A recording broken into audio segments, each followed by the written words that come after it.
നമസ്കാരം, എല്ലാവർക്കും learn to കോൺകറിലേക്ക് സ്വാഗതം.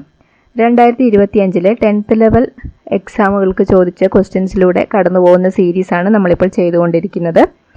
മുൻപ് ചെയ്തിട്ടുള്ള ക്ലാസ്സുകൾ കാണാത്തവർ ആ ക്ലാസ്സുകൾ കൂടി കാണുക. ലിങ്ക് ഡിസ്ക്രിപ്ഷനിൽ കൊടുത്തേക്കാം. ഇനി 10th ലെവൽ എക്സാം എഴുതാൻ പോകുന്നവർ നിർബന്ധമായും ഈ ക്വസ്റ്റ്യൻസിലൂടെ കടന്നു പോയിരിക്കണം.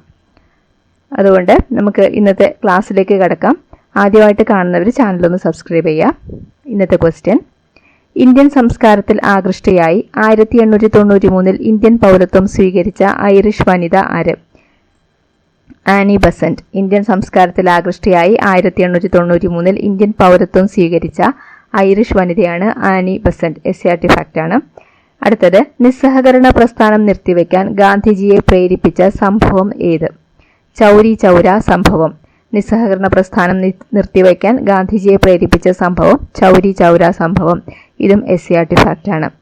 അടുത്തത്: 1857 ഒന്നാം സ്വാതന്ത്ര്യ സമരത്തിൽ ഇന്ത്യയുടെ ചക്രവർത്തിയായി പ്രഖ്യാപിക്കപ്പെട്ട ഭരണാധികാരി ബഹദൂർ ഷാ രണ്ടാമൻ. 1857 ഒന്നാം സ്വാതന്ത്ര്യ സമരത്തിൽ ഇന്ത്യയുടെ ചക്രവർത്തിയായി പ്രഖ്യാപിക്കപ്പെട്ട ഭരണാധികാരിയാണ് ബഹദൂർ ഷാ രണ്ടാമൻ.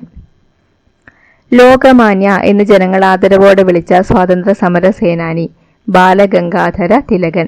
ലോകമാന്യ എന്ന് ജനങ്ങൾ ആദരവോടെ വിളിച്ച സ്വാതന്ത്ര്യ സമര സേനാനി ബാലഗംഗാധര തിലകൻ.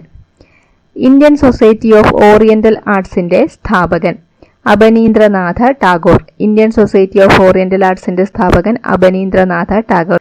ഇന്ത്യയിൽ സാമ്പത്തിക ആസൂത്രണത്തിനു വേണ്ടി 1950 നിലവിൽ വന്ന ആസൂത്രണ കമ്മീഷന്റെ പുതിയ രൂപം നീതി ആയോഗ്. ഇന്ത്യയിൽ സാമ്പത്തിക ആസൂത്രണത്തിന് വേണ്ടി 1950 നിലവിൽ വന്ന ആസൂത്രണ കമ്മീഷന്റെ പുതിയ രൂപമാണ് NITI Aayog. Poverty and un-British rule in India എന്ന പുസ്തകം രചിച്ചത് ആര്? Dadabhai Naoroji. Poverty and un-British rule in India എന്ന പുസ്തകം രചിച്ചത് ദാദാഭായ് നവറോജി. SCRT ഫാക്റ്റാണ്. അതുപോലെ തന്നെ നിരന്തരമായിട്ട് റിപ്പീറ്റ് ചെയ്ത് ചോദിക്കുന്ന ഒരു ക്വസ്റ്റ്യൻ ആണ് ഇത്. അടുത്തത്: ഇന്ത്യൻ നവോത്ഥാനത്തിന്റെ പിതാവ് എന്നറിയപ്പെടുന്ന സാമൂഹ്യ പരിഷ്കർത്താവ് രാജാറാം മോഹൻ റോയ്. ഇന്ത്യൻ നവോത്ഥാനത്തിന്റെ പിതാവ് എന്നറിയപ്പെടുന്ന സാമൂഹ്യ പരിഷ്കർത്താവ് രാജാറാം മോഹൻ റോയ്.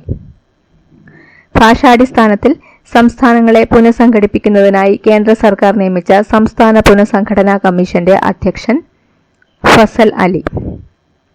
ഭാഷാടിസ്ഥാനത്തിൽ സംസ്ഥാനങ്ങളെ പുനഃസംഘടിപ്പിക്കുന്നതിനായി കേന്ദ്ര സർക്കാർ നിയമിച്ച സംസ്ഥാന പുനഃസംഘടനാ കമ്മീഷന്റെ അധ്യക്ഷനാണ് ഫസൽ അലി. ഇതും SCRT ഫാക്റ്റാണ്. ഇതും നിരന്തരം റിപ്പീറ്റ് ചെയ്യുന്ന ഒരു ക്വസ്റ്റ്യനാണ്. അടുത്തത്: ആരാധനാ സ്വാതന്ത്ര്യത്തിന് വേണ്ടി നടന്ന പ്രക്ഷോഭങ്ങളുടെ സ്വാധീന ഫലമായി തിരുവിതാംകൂർ സർക്കാർ ക്ഷേത്രപ്രവേശന വിളംബരം പുറപ്പെടുവിച്ച വർഷം 1936. ആരാധനാ സ്വാതന്ത്ര്യത്തിന് വേണ്ടി നടന്ന പ്രക്ഷോഭങ്ങളുടെ സ്വാധീന ഫലമായി തിരുവിതാംകൂർ സർക്കാർ ക്ഷേത്രപ്രവേശന വിളംബരം പുറപ്പെടുവിച്ച വർഷം 1936. താഴെ തന്നിരിക്കുന്നവയിൽ സാംസ്കാരികവും വിദ്യാഭ്യാസപരവുമായ മൗലിക അവകാശങ്ങളിൽ ഉൾപ്പെടാത്തത് ഏത്? വിദ്യാഭ്യാസത്തിനുള്ള അവകാശം ഇതാണ് ഉൾപ്പെടാത്തത്. ന്യൂനപക്ഷങ്ങളുടെ ഭാഷ, സംസ്കാരം ഇവ സംരക്ഷിക്കാനുള്ള അവകാശം ഉൾപ്പെടുന്നു. ന്യൂനപക്ഷങ്ങൾക്ക് വിദ്യാഭ്യാസ സ്ഥാപനങ്ങൾ സ്ഥാപിക്കാനുള്ള അവകാശം അതും ഉൾപ്പെടുന്നു. അടുത്തത്: അർദ്ധ പ്രസിഡൻഷ്യൽ എക്സിക്യൂട്ടീവ് നിലവിലുള്ള രാജ്യം ഏതാണ്? ശ്രീലങ്ക. അർദ്ധ പ്രസിഡൻഷ്യൽ എക്സിക്യൂട്ടീവ് നിലവിലുള്ള രാജ്യം ശ്രീലങ്ക. ഇന്ത്യൻ പ്രസിഡന്റായിരുന്ന ഫക്രുദ്ദീൻ അലി അഹമ്മദ് അന്തരിച്ചപ്പോൾ പ്രസിഡന്റ് പദം ഏറ്റെടുത്തത് ആരായിരുന്നു? ബാസപ്പ ദാനപ്പ ജട്ടി.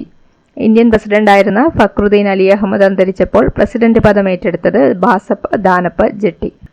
അന്താരാഷ്ട്ര തർക്കങ്ങൾ മാധ്യസ്ഥം വഴി ഒത്തുതീർപ്പാക്കുന്നതിന് രാജ്യം പ്രോത്സാഹിപ്പിക്കേണ്ടതാണ് എന്ന് പരാമർശിക്കുന്ന അനുച്ഛേദം ഏതാണ്? അനുച്ഛേദം 51(4). അന്താരാഷ്ട്ര തർക്കങ്ങൾ മാധ്യസ്ഥം വഴി ഒത്തുതീർപ്പാക്കുന്നതിന് രാജ്യം പ്രോത്സാഹിപ്പിക്കേണ്ടതാണ് എന്ന് പരാമർശിച്ചിരിക്കുന്ന അനുച്ഛേദം 51(4). രാജ്യസഭയുടെ അധ്യക്ഷനും ഉപാധ്യക്ഷനും ലോക്സഭയുടെ സ്പീക്കർക്കും ഡെപ്യൂട്ടി സ്പീക്കർക്കും ഉള്ള ശമ്പളം, ഭത്ത ഇവയെക്കുറിച്ച് പരാമർശിച്ചിരിക്കുന്ന ഇന്ത്യൻ ഭരണഘടനാ ആർട്ടിക്കിൾ 97. രാജ്യസഭയുടെ അധ്യക്ഷൻ, ഉപാധ്യക്ഷൻ, ലോക്സഭയുടെ സ്പീക്കർ, ഡെപ്യൂട്ടി സ്പീക്കർ ഇവർക്കുള്ള ശമ്പളം, ഭത്ത ഇവയെക്കുറിച്ച് പരാമർശിച്ചിരിക്കുന്ന ഇന്ത്യൻ ഭരണഘടനാ ആർട്ടിക്കിളാണ് ആർട്ടിക്കിൾ 97. തെറ്റായ പ്രസ്താവന കണ്ടെത്തുക. ഹൈക്കോടതിയിലെ ജഡ്ജിയുടെ കർത്തവ്യ പെരുമാറ്റത്തെപ്പറ്റി സംസ്ഥാന നിയമനിർമ്മാണ സഭയിൽ ചർച്ചയാകാം. അത് തെറ്റാണ്. ഇതാണ് തെറ്റായ പ്രസ്താവന. നിയമസഭയിലെ അംഗമായി തിരഞ്ഞെടുക്കുവാൻ ഒരു അവിമുക്ത നിർധനനായിരിക്കുവാൻ പാടില്ല. ശരി. ഗവർണറുടെ ശമ്പളവും ഭത്തയും സഞ്ചിത നിധിയിൽ ഉൾപ്പെട്ടതാണ്. ശരി. ഹൈക്കോടതി ജഡ്ജിമാർക്ക് ശമ്പളം പാർലമെന്റ് നിയമം വഴി തീരുമാനിക്കുന്നു. ശരി. വിവരാവകാശ കമ്മീഷൻ ഘടന. മുഖ്യ വിവരാവകാശ കമ്മീഷൻ, സംസ്ഥാന വിവരാവകാശ കമ്മീഷണർ, സെക്രട്ടറി, നിയമവിദഗ്ധൻ, ധനകാര്യ വിദഗ്ധൻ, ജോയിന്റ് സെക്രട്ടറി, സെക്ഷൻ ഓഫീസർ. ഇതാണ് ഘടന. മുഖ്യ വിവരാവകാശ കമ്മീഷൻ, സംസ്ഥാന വിവരാവകാശ കമ്മീഷണർ, സെക്രട്ടറി, നിയമവിദഗ്ധൻ, ധനകാര്യ വിദഗ്ധൻ, ജോയിന്റ് സെക്രട്ടറി, സെക്ഷൻ ഓഫീസർ. നിലവിലെ കേരള വിവരാവകാശ കമ്മീഷണർ ശ്രീ വി ഹരി നായർ. നിലവിലെ കേരള വിവരാവകാശ കമ്മീഷണർ ശ്രീ വി ഹരി നായർ. ഇന്ത്യയിലെ ആദ്യ national highway steel stag road ഉദ്ഘാടനം നടന്നത് NH-66 മുംബൈ ഗോവ. ഇന്ത്യയിലെ ആദ്യ national highway steel stag road ഉദ്ഘാടനം നടന്നത് NH-66 മുംബൈ ഗോവ. സമൂഹത്തിലെ ഭൗതിക സ്വത്തുക്കളുടെ ഉടമസ്ഥതയും നിയന്ത്രണവും സർക്കാരിനെ ഏറ്റെടുത്ത് പൊതുനന്മയ്ക്കായി വിതരണം ചെയ്യാമെന്ന് പറഞ്ഞിരിക്കുന്ന ഭരണഘടനാ അനുച്ഛേദം ഏതാണ്? അനുച്ഛേദം 39B.